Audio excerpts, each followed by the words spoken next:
صلاة كاملة وسلم سلاما دواما على سيدنا محمد الذي تنحل به العقد وتنفرج به الكرب وتقضى به الحوائج وتنال به الرضائب وحسن الحوادم ويسس ومرض وجه الكريم وعلى آله وصحبه في كل لمحة ونفس بعدد كل معلوم له. بسم الله الرحمن الرحيم. الحمد لله رب العالمين وبه نستعين على أمور الدنيا والدين، والصلاة والسلام على أشرف الأنبياء والمرسلين سيدنا ومولانا محمد وعلى آله وأصحابه أجمعين. سبحانك لا علم لنا إلا ما علمتنا إنك أنت العليم الحكيم. رب اشرح لي صدري ويسر لي أمري واحلل عقدة من لساني يفقه قولي. آمين. قال المؤلف رحمه الله تعالى ونفعنا به وبجميع علومه في الدارين. آمين. باب أركان الصلاة. الركن لغة جانب الشيء الأقوى، واصطلاحا عبارة عن جزء من الماهية لا تحقق إلا به. أركان الصلاة عددها المعتمد أنها 13 بجعل الطمأنينات تابعة للأركان تابعة للأركان.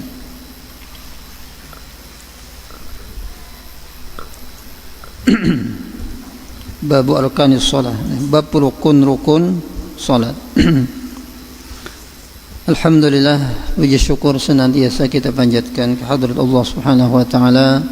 Salawat dan salam semoga selalu tercurah ke hariban junjungan kita Nabi besar Muhammad sallallahu alaihi wasallam beserta ahli keluarga beliau, para sahabat, kerabat dan orang-orang yang senantiasa mengikuti jejak langkah beliau, mengikuti sunnah-sunnah beliau dari dahulu sekarang sampai akhir zaman. Bab tentang rukun-rukun salat. Rukun menurut bahasa adalah arah sesuatu yang kuat, sedangkan rukun menurut syara' adalah ungkapan dari bagian hakikat sesuatu yang tidak akan bisa terwujud tanpanya. Adapun rukun-rukun salat itu ada jumlahnya 13 menurut pendapat qaul yang mu'tamad, dengan menjadikan tumakninah mengikuti atau tabi'ah pada rukun-rukun salat. Jadi kalau dijumlahkan lawan tumakninah jadi 14. Nah. Adapun pembagian rukun-rukun salat itu ada 4. Pertama, ada yang dinamakan rukun qauliyah. Rukun qauliyah. Rukun qauliyah ini jumlahnya 5. Jadi rukun qauliyah jumlahnya ada 5. Kenapa disebut rukun qauliyah? Karena disyaratkan bagi orang yang salat melafazkannya. Sekira bisa memperdengarkan pada dirinya sendiri. Artinya telinganya sendiri wajib mendengar apa yang diucapkannya, apa yang dilafazkannya.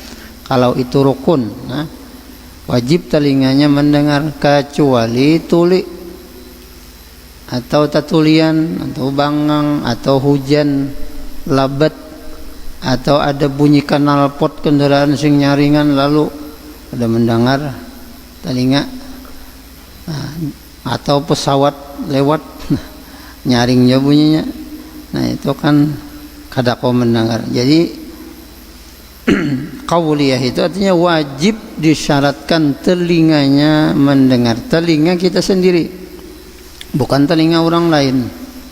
mun talinga orang lain kena kenyaringan terganggu bisa orang lain sebelah menyebelah. Jadi bebacaan itu jangan nyaring takbir kah misalnya, apalagi takbir intiqal, nyaring pada imam pamannya. Nah, itu kan kada rukun, itu bisa mengganggu yang lain, jamaah yang lain. Adapun rukun qauliyah ini jumlahnya ada 7, yakni takbiratul ihram. Pertama takbiratul ihram, Allahu akbar. Nah itu wajib mulai alif itulah sampai akbar ro. Jangan ada yang putus-putus. Kalau pang Allah bar, huaknya kemana? Allahu akbar. Semuaan huruf-huruf takbiratul ihram itu wajib dia mendengar sendiri telinganya. Jangan ada yang putus-putus. Ini Allah bar atau Allah berbisik, kada bisa. Karena itu rukun. Rukun wajib dilapazkan dan telinganya sendiri mendengar. Masih banyak kita lihat orang yang takbir kada sing bunyian, bebayanya jebuk rimit. Nah ini banyak lah kita lihat. Jadi wajib mendengar telinganya sendiri. Itu yang pertama rukun qauli. Kemudian membaca suratul Fatihah. Suratul Fatihah dari awal Bismillahirrahmanirrahim sampai ghairil maghdubi alaihim waladdallin. Wajib telinganya mendengar. Itu yang kedua. Yang ketiga tasyahud akhir. Tasyahud akhir mulai at-tahiyyatul mubarakatus salawatut thayyibatu lillah sampai Allahumma salli ala sayyidina Muhammad wa ala ali sayyidina Muhammad. Situ yang wajibnya berbuat ali sayyidina Muhammad. Itu tasyahud akhir.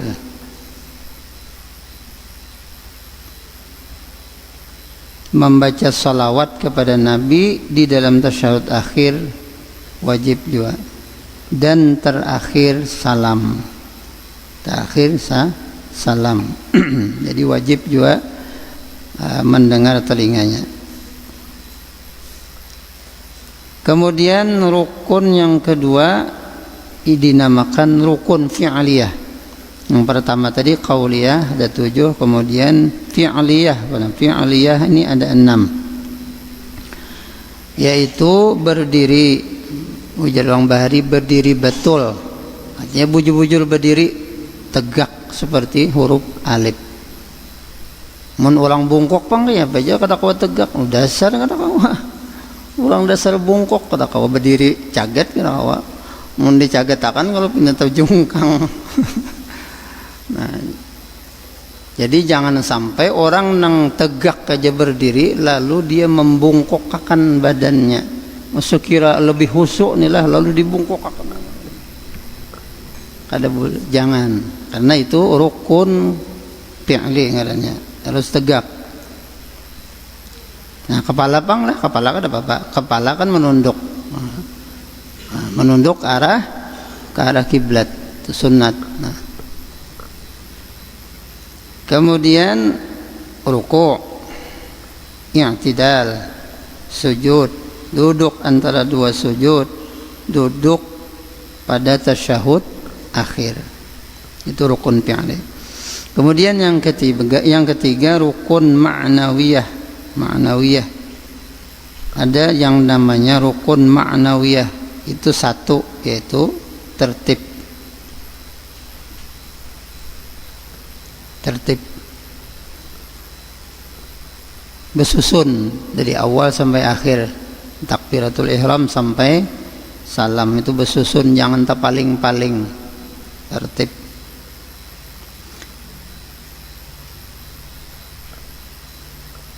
Keempat rukun qalbiyah ngarannya. Nah, rukun qalbiyah ini satu aja, yaitu niat. Dahululah kita belajar di mabadi ilmu fikih itu ada tiga aja ya Allah, tiga. Qauliyah, fi'liyah, qalbiyah. Nah, ada di sini ada tambahan ma'nawiyah ngarannya. Ma'nawiyah satu yaitu tertib. Nah, tertib. Kita masuk rukun juga tertib tu bilanya kada tertib kada bersusun. Nah, kada sah sembahyangnya. Qalbiyah satu yaitu niat. Niatnya hendaknya ketika takbiratul ihram, mulai kita membaca Allahnya itulah di situ hendak niat. Mulai alif Allah sampai ra akbar. Niat. Nah, di situ andakan niat. Adapun lafaznya usollinya itu sunat saja itu. Sunat saja karena untuk memperkuat apa nang kita gawi, sembahyang apa, maghrib kah, isya kah, itu menguatkan niat saja lafaz itu. Makanya hukumnya sunat.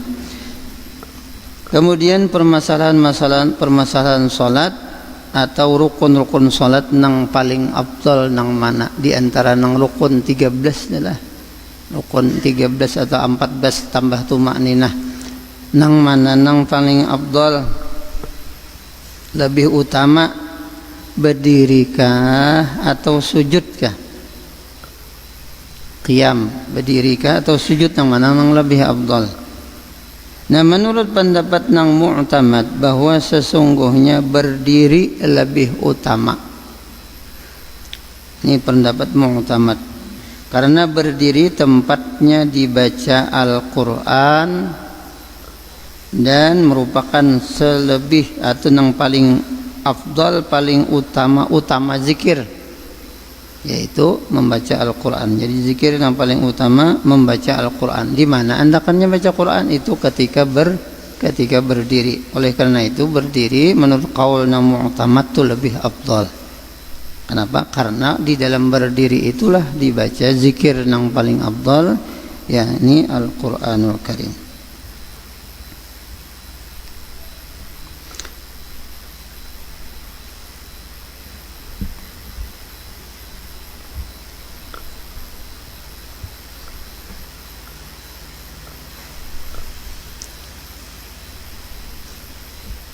Waliqaulihi sallallahu alaihi wasallam afdalus salati tulul qunut. Ujar Nabi sallallahu alaihi wasallam dalam sebuah hadis yang dikeluarkan oleh Imam Muslim, yang paling afdal di dalam salat itu adalah panjangnya kunut. Maksudnya kunut itu berdiri. Waqila, ada juga yang mengatakan antara berdiri dengan sujud itu sujud yang paling afdal.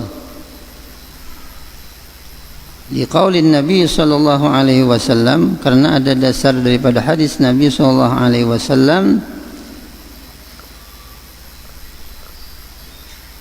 aqrabu ma yakunul 'abdu min rabbih 'azza wa jalla wa huwa sajid fa aktsirud du'a. Ujar Nabi sallallahu alaihi wasallam, sedekat-dekat seorang hamba dengan Allah Subhanahu wa taala wa huwa sajid, ketika ia sedang dalam keadaan sujud. Dalam keadaan sujud, disitulah seorang hamba paling dekat dengan Tuhannya, dengan Allah Subhanahu wa taala. Fa aktsirud du'a, maka perbanyaklah olehmu akan doa. Wa ba'duhum fassala, dan sebagian ulama ada juga yang merinci. Faqala, ujar sebagian ulama, in kana fil laili fa italatul qiyami afdal. Lamun kita sembahyang malam, maka yang lebih afdal itu berdiri yang panjang lawas. Jadi ayatnya panjang-panjang kalau kita sembahyang malam itulah karena berdiri tadi panjang, jadi ayatnya panjang. Itu kalau kita sembahyang malam yang paling afdal adalah berdiri. Wa in kana fin nahari, lamun kita sembahyang pada waktu siang, fal iktsaru minas sujudi afdal. Nang banyak sujudnya itu lebih afdal. Nah, jadi kalau kita sembahyang siang, sujud lebih afdal. Lebih banyak sujud itu lebih afdal daripada berdiri. Nah, oleh karena itu sembahyang siang itu pendek-pendek ayatnya.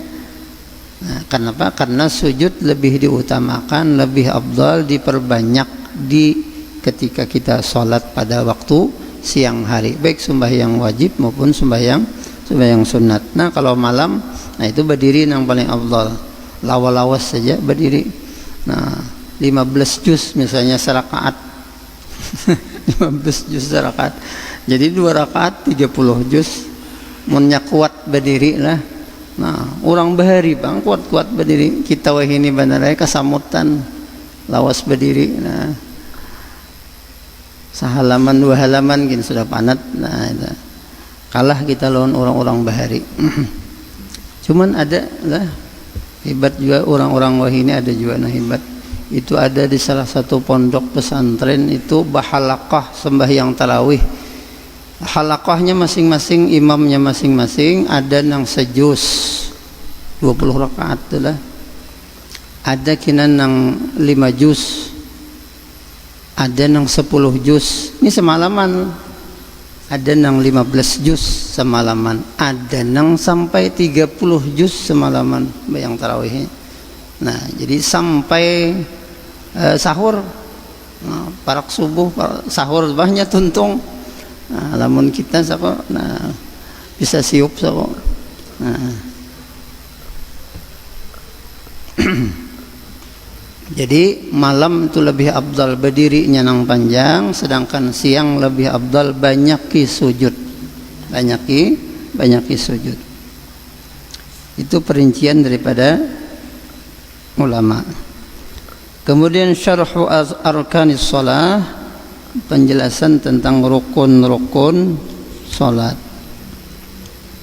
Nah, rukun yang pertama adalah niat.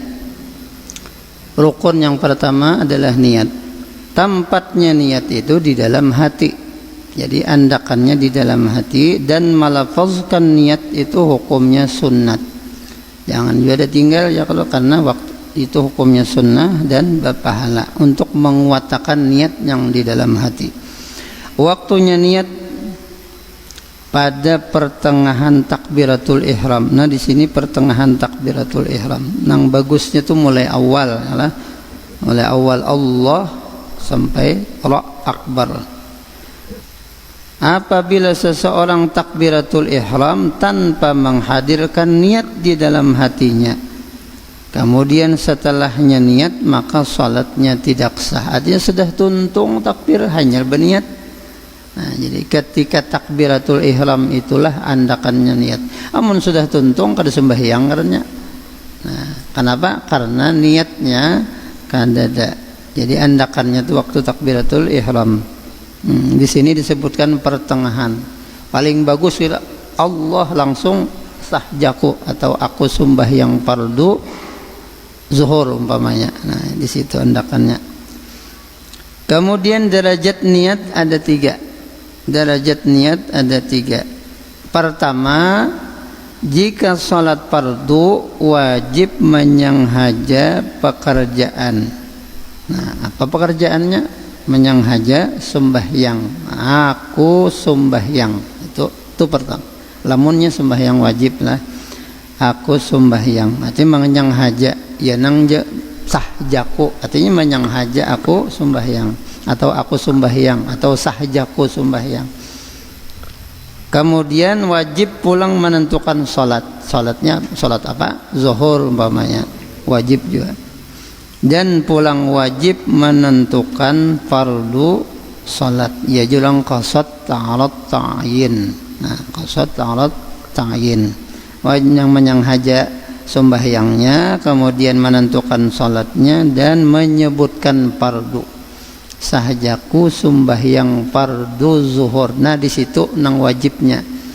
Nah, adapun mengikut imam, menghadap kiblat karena Allah Taala itu sunat ya.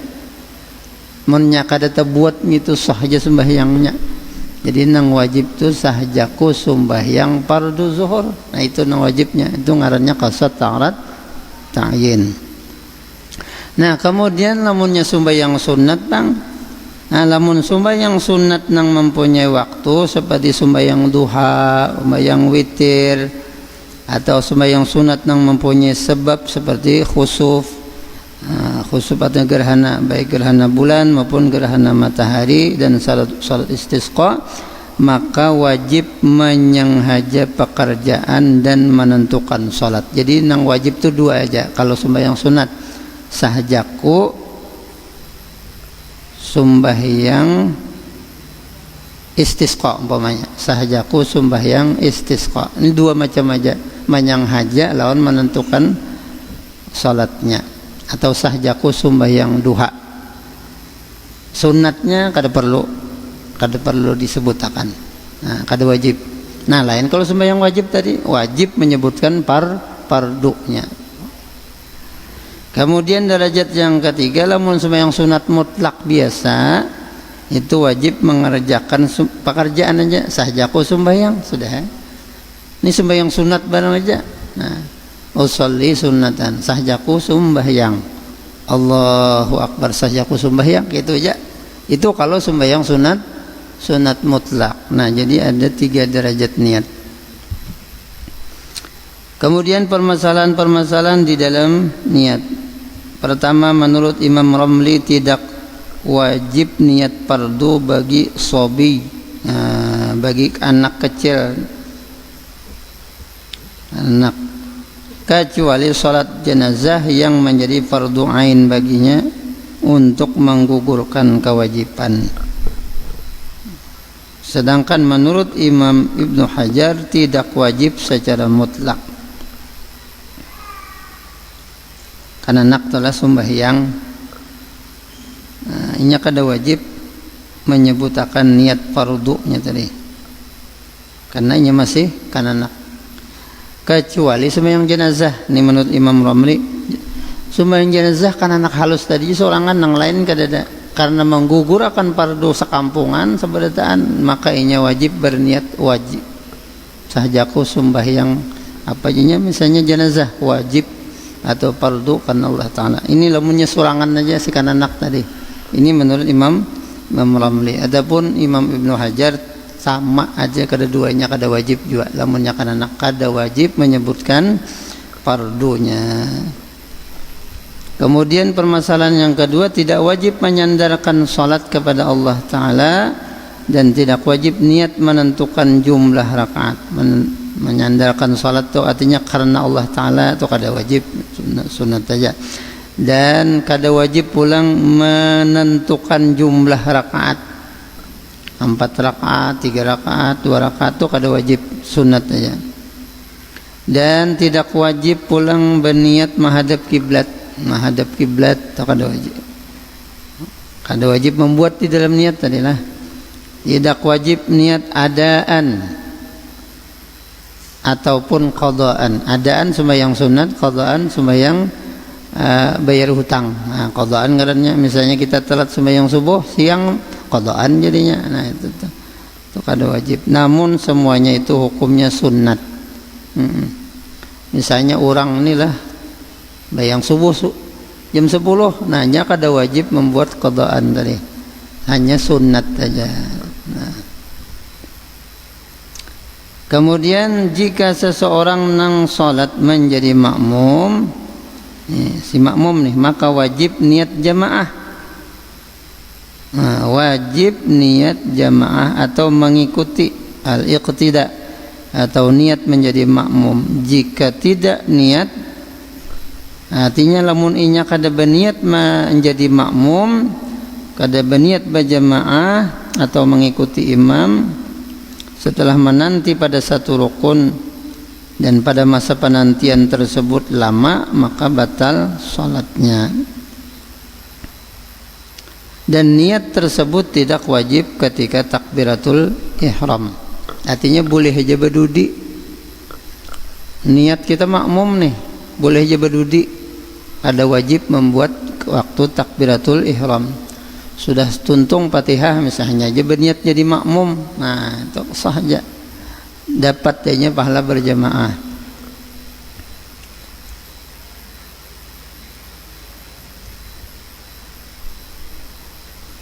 Nah, hal ini dinisbahkan pada makmum tadi. Sedangkan bila dinisbahkan kepada imam, niat tersebut hukumnya sunnat. Nah, supaya mendapatkan keutamaan jamaah. Namunnya imam ini sepanjangan sidin kada berniat jadi imam kada apa-apa. Yang sorangan aja kada berniat jadi imam cuma kada dapat pahala berjamaah sidin. Ada si makmum tadi lah mensampat taliwat satu rukun kada sah. Taliwat satu rukun inya kada berniat jadi makmum kada sah sembahyangnya. Kalau imam sampai selesai kada berniat jadi imam kada apa-apa, sah aja imam sembahyangnya. Cuma kada dapat pahala berjamaah.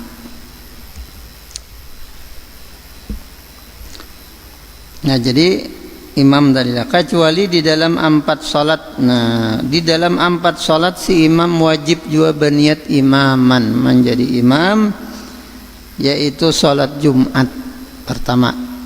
Kalau imamnya kada berniat menjadi imam waktu salat Jumat, kada sah Jumatnya. Kemudian salat nang diulangi wajib juga berniat menjadi imam. Kemudian salat nang dinazari berjamaah. Nah, kalau sembahyang berjamaah kan sunat asal hukumnya. Nah, tapi karena nazar, misalnya apa menyakabul hajat, nah maka inya bernazar sembahyang berjamaah, maka wajib berniat. Nah, nang bernazar tadi. Kemudian salat jama' takdim karena hujan. Jadi 4 macam ini wajib berniat menjadi imam.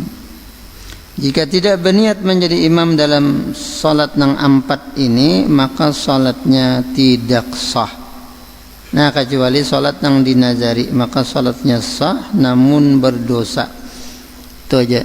Nah, perbedaan antara salat nang bernazar tadi, aku sembahyang misalnya berjamaah bernazar, nah bilanya kan arisan sembahyang berjamaah, maka inya wajib berniat. Misalnya ini jadi imam, maka inya berniat wajib menjadi imam. Nah, tapi amunnya kada berniat juga, misalnya kada berniat jadi imam tadi, imamannya tertinggal, itu tetap sah salatnya tapi berdosa. Nah, hukumnya berdosa itu ya. Kemudian syarat-syarat takbiratul ihram. Ini rukun yang kedua adalah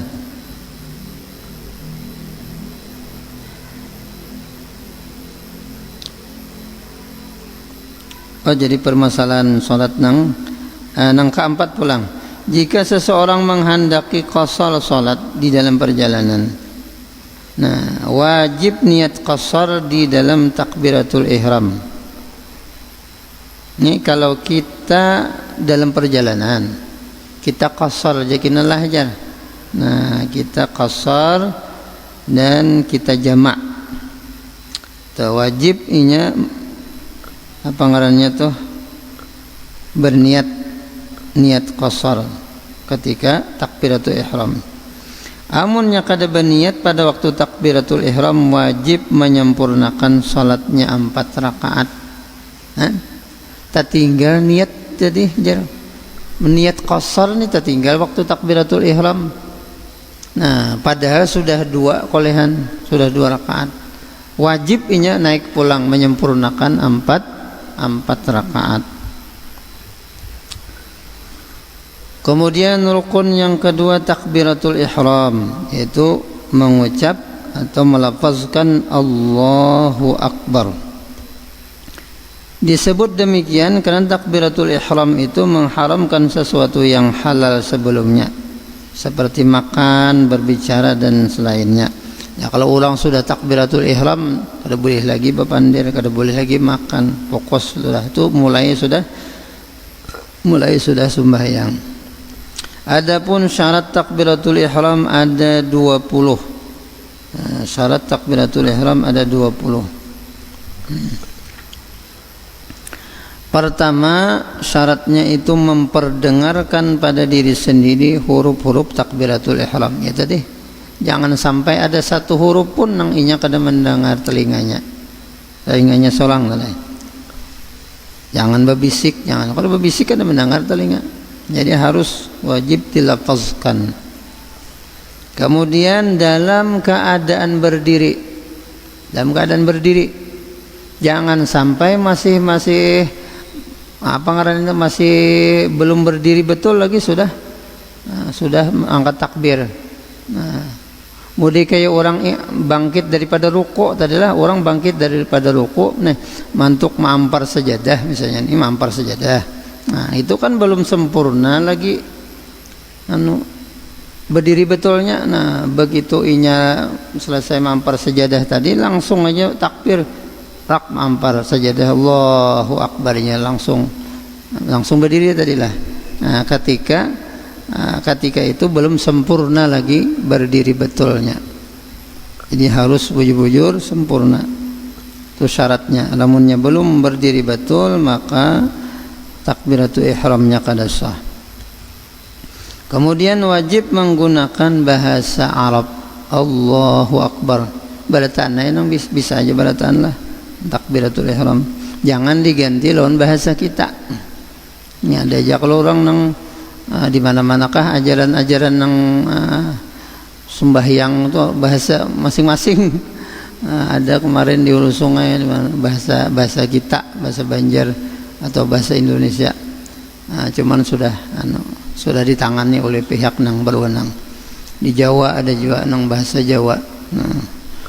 Jadi wajib hukumnya takbiratul ihram tadi dengan bahasa Arab. Kemudian syarat yang keempat, tertib. Tidak boleh terpaling lah, akbarnya dahulu, Allahnya terdiri akbarullah. Adalah pada suhajan dengar lah, dia wajib bertertibnya Allahu Akbar, jangan terpaling. Akbarullah. Syarat yang kelima mengucapkan lafzul jalalah Allahu. Syarat yang keenam, yang kelima mengucapkan Allahu, yang keenam mengucapkan akbaru, lafaz akbar, Allahu Akbar. Yang ketujuh tidak memanjangkan hamzahnya.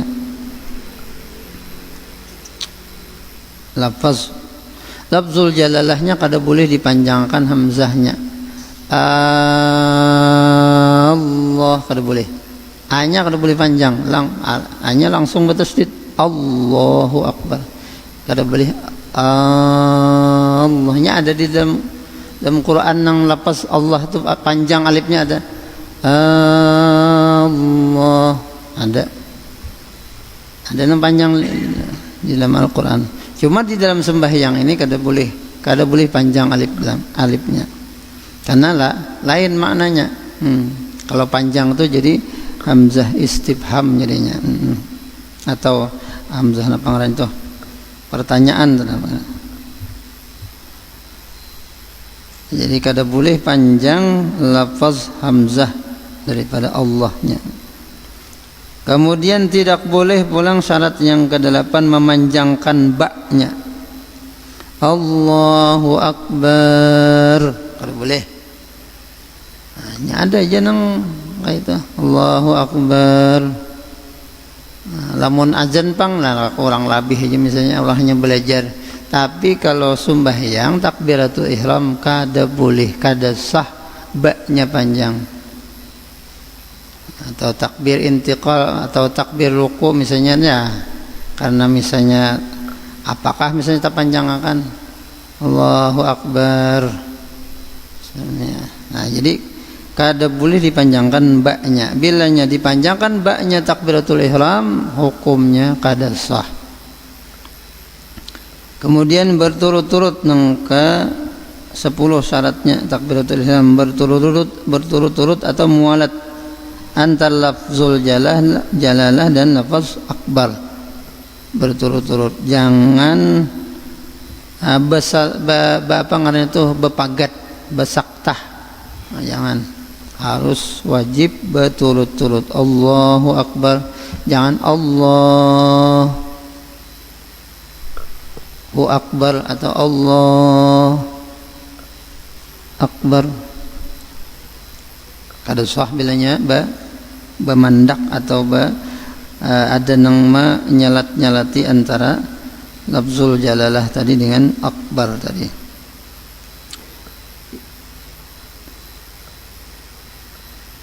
Kemudian syarat yang nomor 11, tidak memanjangkan alif lafzul jalalah melebihi 7 alif. Allahu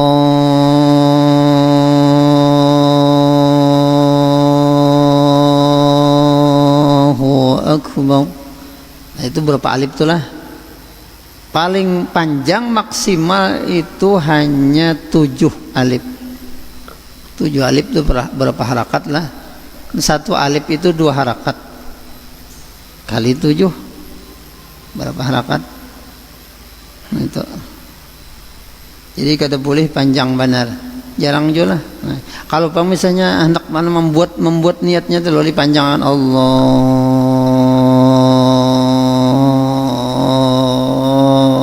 mudi kayak bengiong kayak pesawat apakah kayak. Nah itu boleh aja, tapi jangan lebih pada 7 alif. Kalau Ibn ada kayak itu nang panjang ban alif itu ada bapak. Nah, asal jangan lebih pada 7 alif. Bila lebih pada 7 alif maka kada sah takbiratul ihramnya. Kemudian yang ke-12, tidak menambah huruf waw antara lafzul jalalah dan lafaz akbar. Kada boleh. Misalnya Allahu akbar. Allahu akbar. Nah, itu menambah huruf waw ngarannya. Ada sah takbirnya. Yang ke-13 tidak yang ke-14 menjaga huruf-hurufnya. Kada boleh mengganti dengan huruf-huruf yang lain. Harus pas bujur takbirnya hurufnya. Kemudian yang ke-15 masuknya waktu pada salat-salat yang mempunyai waktu. Jadi bilanya sudah takbir itu berarti nyata sudah masuk waktu sembahyang. Nah, apabila belum waktunya lagi lalu bertakbir, kada sah takbiratul ihramnya. Nah, yang ke-16 bersamaan dengan niat. Artinya di situ mandak nih niat di dalam takbiratul ihram. Syarat yang ke-17 mengakhirkan takbiratul ihram makmum dari takbiratul ihram imam. Tidak boleh makmum berdahulu takbir pada imam. Nah. Atau misalnya imam ni biasa pulang nah. Jadi Allahu akbar je imam ni. Takbir aja kita makmum nih. Nah, sekalinya imamnya biasa astagfirullah ya. Astagfirullah je imam ni tak tinggal niatnya kamu punya sidin biasa pulang Allahu akbar. Jadi si makmum tadi biasa juga. Nah, biasa juga takbir babata. Nah, karena mau umpati imam. Jangan berdahulu. Nah, imamnya tadi itu biasanya ada nangka itu. Imam ini takbir 2 kali atau 3 kali ada. Jadi kita bilangnya imam biasa pulang itu biasa juga.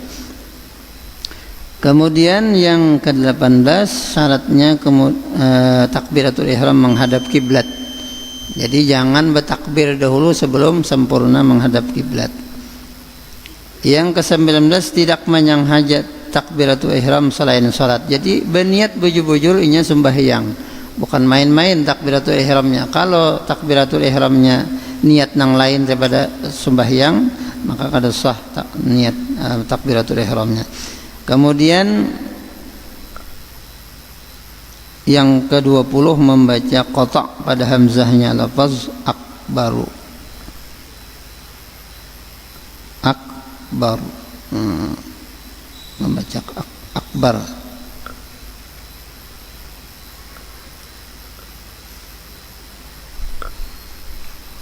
Jangan dipanjangkan adalah akbar, jangan. Jadi qata' bujur-bujur akbar. Itu diantara syarat-syarat daripada takbiratul ihram ada 20. Kemudian permasalahan-permasalahan di dalam takbiratul ihram. Allah Subhanahu wa taala alam. Kita insyaallah sambungannya pulang karena Jumat yang akan datang. Mudah-mudahan apa yang kita baca ada manfaatnya. Mudah-mudahan Allah Subhanahu wa taala senantiasa memberikan taufik dan hidayah kepada kita, menyelamatkan kita dunia dan akhirat. Amin Allahumma amin. Al-Fatihah. بسم الله الرحمن الرحيم الحمد لله رب العالمين الرحمن مالك يوم الدين إياك نعبد وإياك نستعين اهدنا الصراط المستقيم صراط الذين أنعمت عليهم غير المغضوب عليهم ولا الضالين آمين يا الله بسم الله الرحمن الرحيم الحمد لله رب العالمين وصلي وسلم وبارك على سيدنا محمد وعلى آله وصحبه أجمعين اللهم انفعنا بما علمتنا رب علمنا الذي ينفعنا وزدنا علما الحمد لله على كل حال نعوذ بالله من حال أهل النار نسألك حبك وحب من يحبك وحب كل عمل يقربنا إلى حبك اللهم استر عيوب معلمين عنا ولا تذهب بركات علومهم عنا يا كريم اللهم ارزقنا الإخلاص في طلب العلم في نشره في جميع الطاعات سبحانك اللهم وبحمدك نشهد أن لا إله إلا أنت نستغفرك ونتوب إليك وصلى الله على سيدنا محمد وآله وصحبه وسلم والحمد لله رب العالمين تقبل الله منكم